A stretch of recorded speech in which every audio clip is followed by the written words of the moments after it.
നമ്മൾ മറ്റൊരാളെപ്പറ്റി ഏതെല്ലാം രീതിയിലാണോ വിചാരിക്കുന്നത്, അല്ലെങ്കിൽ ഏതെല്ലാം രീതിയിലാണോ ചിന്തിക്കുന്നത്, അത് നമ്മുടെ ശരീരം പ്രവർത്തിക്കുന്നതിനനുസരിച്ചാണ്. അപ്പം നമ്മൾ മറ്റൊരാളെപ്പറ്റി മോശമായിട്ടാണ് വിചാരിക്കുന്നതെങ്കിൽ നമ്മുടെ ശരീരത്തിൽ അത്രയും മോശപ്പെട്ട കാര്യങ്ങളുള്ളത് കൊണ്ടാണ്. ഇപ്പോൾ ഒരാളെപ്പറ്റി ഒരാളോട് പറയുമ്പം അയാളുടെ നന്മയെയാണ് നമ്മൾ ഡിറ്റക്റ്റ് ചെയ്തതെങ്കിൽ നമുക്ക് നന്മയിലേ കാര്യങ്ങൾ പറയാനുള്ളൂ.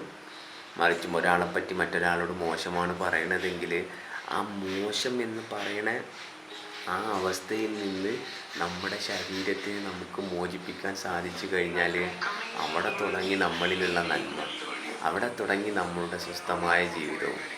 മറ്റൊരാളോട് സംസാരിക്കുമ്പം അല്ലെങ്കിൽ മറ്റൊരാളെപ്പറ്റി പറയുമ്പോൾ എത്രത്തോളം നന്മയിൽ നമ്മളെ കൊണ്ടുപോകാൻ സാധിക്കണം, അത് ഫോക്കസ് ചെയ്യുക, അത് മാത്രം ഫോക്കസ് ചെയ്യുക.